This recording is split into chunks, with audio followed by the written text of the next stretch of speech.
The snow started falling before sunset. At first, it was light, gentle flakes drifting across the windshield like ash from a dying fire. But within 30 minutes, it turned aggressive. Thick. Relentless. The kind of snow that swallowed sound and erased direction. Ethan Cole tightened his grip on the steering wheel. "This wasn't in the forecast," he muttered. The GPS blinked, recalculating again, and again, and again. No signal. That should have been the first warning. Ethan was a documentary videographer from Chicago, chasing isolation. His newest project was about people who lived off-grid during extreme winters. When he'd found an old listing online, Black Frost Cabin, seasonal rental, no reviews, something about it felt perfect. Too perfect. The road narrowed as the trees grew taller. Pines rose like black spears against the white sky, their branches heavy with snow, bending like they were bowing to something unseen. Then Ethan saw it. A road sign. Not reflective. Not metal. Wooden. Old. Cracked. Ethan slowed. "That's strange," he said to no one. This road wasn't on his map. Still, curiosity outweighed fear. He turned. Black Frost Cabin appeared suddenly. One moment, trees. The next, it.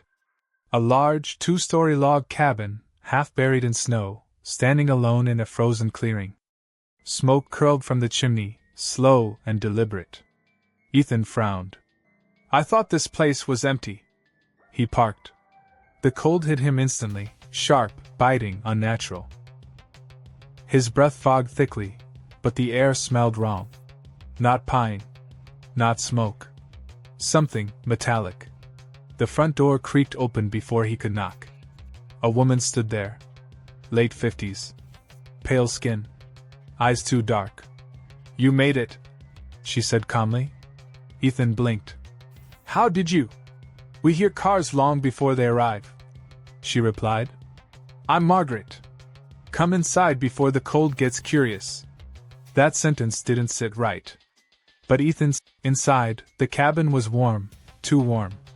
A fire roared loudly, yet the walls felt cold to the touch. There were others. A tall man named Robert, who stared at the fire without blinking. A younger woman, Lydia, who smiled too much and never laughed. And an elderly man sitting in the corner, wrapped in blankets, whispering to himself. Margaret introduced him as Thomas. "He doesn't like winter," she said softly. Dinner was quiet. No one asked Ethan where he was from. No one asked how long he planned to stay. Instead, Lydia leaned close and whispered, "Do you hear it yet?" "Hear what?" Ethan asked. She tilted her head. "The cabin." Ethan woke at 2:17 a.m. The fire was out. The cabin was silent. Then, crunch. Footsteps. Not inside. Outside. Slow. Heavy. Circling the cabin. Ethan grabbed his camera, heart pounding.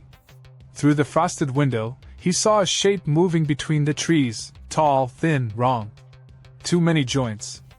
Then the whisper came. Not from outside. From the walls. "Winter keeps what it finds." Ethan backed away. The whisper grew louder. "Winter remembers. Morning never came. The sky stayed gray. Frozen. Eternal." Ethan confronted Margaret. "What is this place?" She sighed. Sat by the fire. "Black Frost isn't a cabin," she said. "It's a threshold." Robert finally spoke. "Every winter, the forest chooses." "Chooses what?" Ethan asked. "Who stays?" Lydia smiled. "We all tried to leave." Ethan's blood ran cold. Ethan followed footprints behind the cabin. They led to a frozen lake. Under the ice. Faces. Dozens. Preserved in terror. Thomas appeared beside him. "I was the first," the old man whispered. "Winter liked me." The ice cracked. The lake breathed. The doors wouldn't open. Windows froze solid. The temperature dropped fast. Margaret began carving symbols into the floor with a knife. We must feed it, she said calmly. Ethan backed away. You mean kill someone? Robert stood. No, he said. Offer. Lydia looked at Ethan. You're new. The forest came alive that night. Trees groaned. Snow moved against the wind. And it came. Tall. Skeletal. Wrapped in frost and shadow. Its face was shifting, every face it had ever taken. The Winter Keeper. It spoke without a mouth. One stays. The rest freeze. Ethan ran. Through halls that stretched impossibly long. The cabin screamed. He reached the door. And Winter grabbed him. Cold flooded his veins. Visions flashed. Margaret arriving years ago. Robert screaming. Lydia begging. Thomas breaking. Ethan understood. The cabin didn't trap people. People became the cabin. Spring came suddenly. Snow melted. The road reappeared. A new car drove in. A woman stepped out, camera in hand. The door opened. Ethan smiled. You made it, he said. Smoke rose from the chimney. Snowstorms usually end. That's what people believe. But the storm that hit Grey Hollow never did. For 12 days straight, snow fell without mercy. Roads vanished. Phone signals died.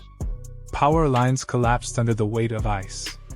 The town, barely 600 people, was cut off from the world like a forgotten memory. Daniel Harper arrived on the 13th day. He was a freelance journalist, the kind who chased disasters instead of avoiding them.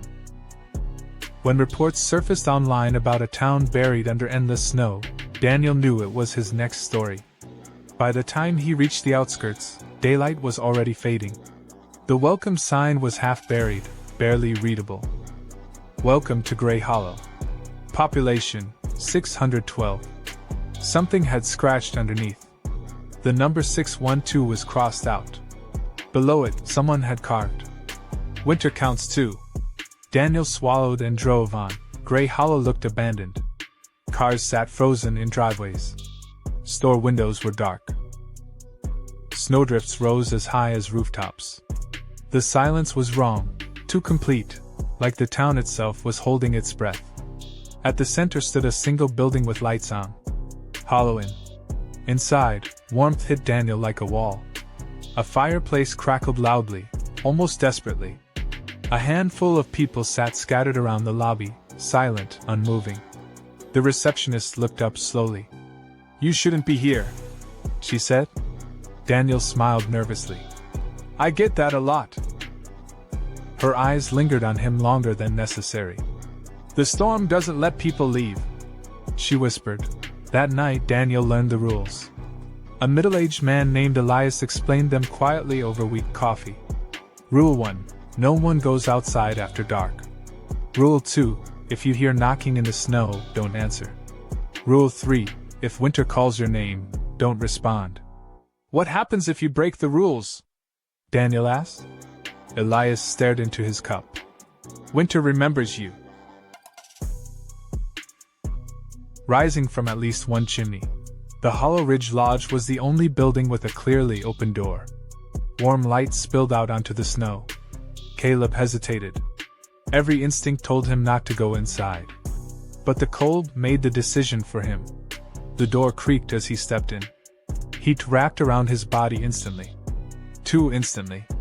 A fire roared in the stone fireplace, loud and violent, like it was being fed constantly. Several people sat around the room, silent, unmoving. They all turned to look at him at the same time. A woman behind the counter spoke first. You shouldn't have come during the long winter. Caleb forced a smile. Is there a storm warning I missed? No one laughed. An older man near the fire whispered. It's already begun. That night, Caleb learned there were rules. No one explained why. Only that they must be followed. No one goes outside after dark. If you hear someone calling your name in the snow, do not answer. If the knocking starts, do not open the door. If winter offers you warmth, refuse it. Caleb wrote them down, hands shaking slightly. "What happens if someone breaks a rule?" he asked. The woman at the counter looked at him with tired eyes. Then Winter remembers them. Caleb woke to a sound. Crunch, crunch, crunch. Footsteps. Right outside his window. He sat up slowly, heart hammering. The room was cold now. His breath fogged in front of his face. He pulled the curtain back just an inch. Moonlight revealed fresh footprints in the snow. Bare feet. Too long. Too deep. They stopped directly beneath his window. Then a voice whispered, soft and patient. "Caleb." His blood turned to ice. Morning came without sunlight. The sky remained gray, unmoving, like a frozen ceiling. Someone was missing. A young man named Aaron, who had arrived the same night as Caleb. His coat still hung by the door. His boots still sat neatly beneath it. Outside, the snow was untouched, except for a single trail of footprints, leading straight into the forest. And not. Elias finally spoke. "Winter isn't weather," he said. "It's hunger." Long ago, something was discovered beneath Grey Hollow, deep in the frozen ground. A presence that fed on warmth, memory, and time. The townspeople made a deal.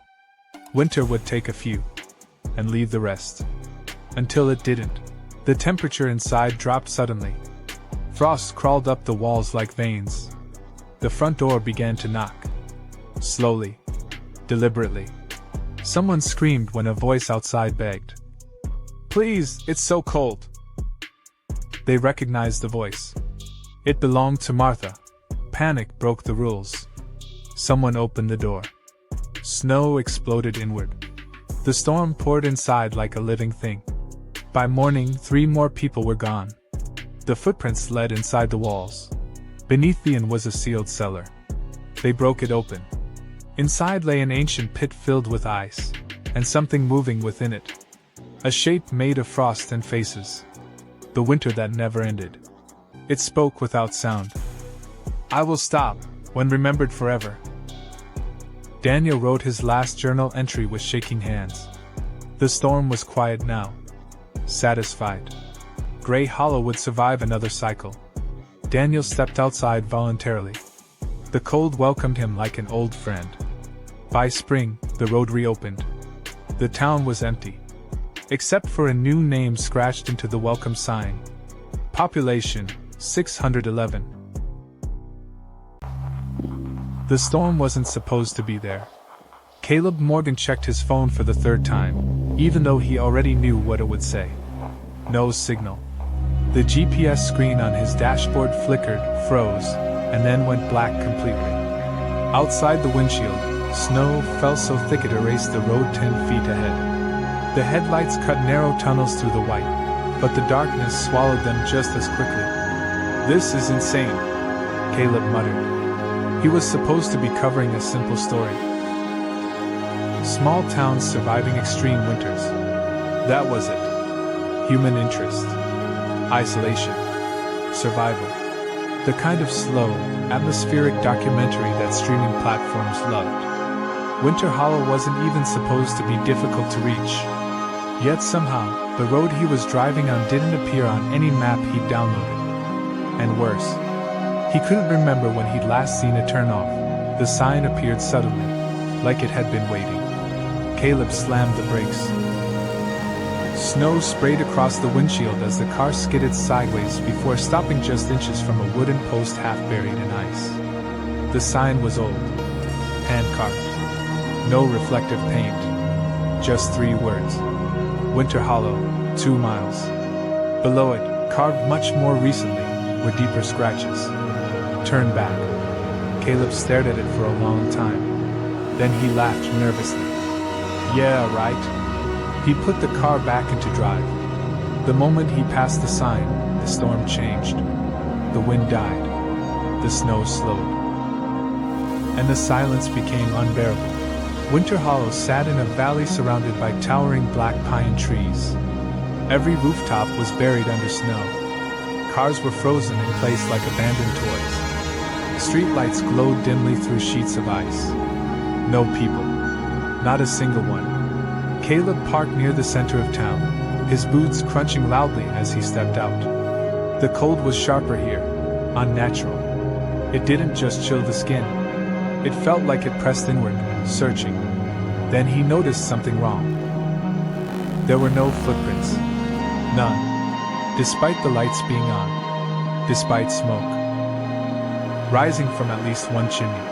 The Hollow Ridge Lodge was the only building with a clearly open door. Warm light spilled out onto the snow. Caleb hesitated. Every instinct told him not to go inside. But the cold made the decision for him. The door creaked as he stepped in. Heat wrapped around his body instantly. Too instantly. A fire roared in the stone fireplace, loud and violent, like it was being fed constantly. Several people sat around the room, silent, unmoving. They all turned to look at him at the same time. A woman behind the counter spoke first. "You shouldn't have come during the long winter." Caleb forced a smile. Is there a storm warning I missed?" No one laughed. An older man near the fire whispered. "It's already begun." That night, Caleb learned there were rules. No one explained why. Only that they must be followed. No one goes outside after dark. If you hear someone calling your name in the snow, do not answer. If the knocking starts, do not open the door. If winter offers you warmth, refuse it. Caleb wrote them down, hands shaking slightly. "What happens if someone breaks a rule?" he asked. The woman at the counter looked at him with tired eyes. "Then winter remembers them." Caleb woke to a sound. Crunch, crunch, crunch. Footsteps. Right outside his window. He sat up slowly, heart hammering. The room was cold now. His breath fogged in front of his face. He pulled the curtain back just an inch. Moonlight revealed fresh footprints in the snow. Bare feet. Too long. Too deep. They stopped directly beneath his window. Then a voice whispered, soft and patient. "Caleb." His blood turned to ice. Morning came without sunlight. The sky remained gray, unmoving, like a frozen ceiling. Someone was missing. A young man named Aaron, who had arrived the same night as Caleb. His coat still hung by the door. His boots still sat neatly beneath it. Outside, the snow was untouched, except for a single trail of footprints, leading straight into the forest. And not coming back. The old man by the fire finally spoke to Caleb alone. "My name's Walter," he said quietly. "I've survived 3 long winters." Caleb's stomach tightened. "Survived?" Walter nodded. "Winter Hollow doesn't let everyone leave. It needs reminders." "Reminders of what?" Walter stared into the flames. "That it's still alive." That evening, Caleb saw it. The snow outside the lodge shifted. Not from wind. From movement. Something long and dark passed beneath the surface, bending the drifts as it moved, circling the building slowly. Patiently. Waiting. And somewhere deep in the valley, something breathed. Night fell suddenly. The fire flared higher. Then, knock. Everyone froze. Slow. Heavy. Deliberate. The sound came again. Knock. A voice followed, weak and trembling. "Please, it's so cold." Caleb recognized the voice. It was Aaron.